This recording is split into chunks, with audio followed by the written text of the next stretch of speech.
Bob Pockrass covers NASCAR for the Sporting News. He joins us this morning from the Michigan International Speedway in Brooklyn, Michigan, the site of this weekend's NASCAR Pure Michigan 400. Bob, good morning to you. Good morning. So is NASCAR doing this because they felt like they had to do something, or is this something that actually does make a difference? I think they did it because they have to do something.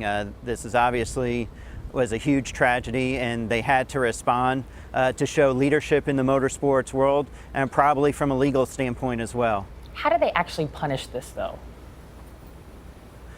They could fine a driver. They could dock a driver points. Those are probably the two biggest penalties. They could suspend a driver, but I would be very surprised if they actually did suspend a driver over something like this, unless it was like a multiple time occurrence.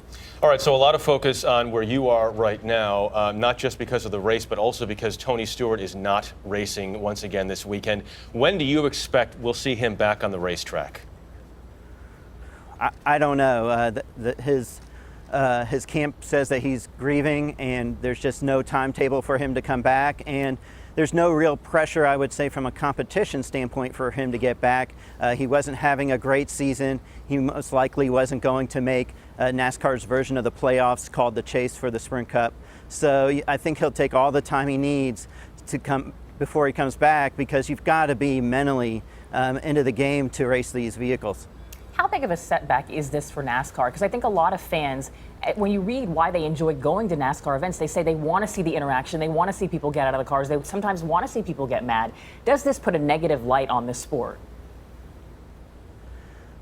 Well, the clip you played by Robin Pemberton was a response to a question he was asked about, do they feel like they're curbing maybe a little bit of the show, a little bit of the attraction in NASCAR? And NASCAR says that right now, they've got to look at the safety implications of a driver, approaching cars while they're still going around the track under caution.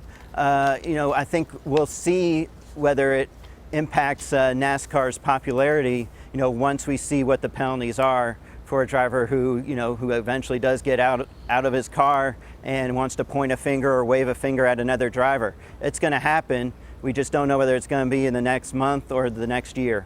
Bob Pockrass with the new changes. Thank you.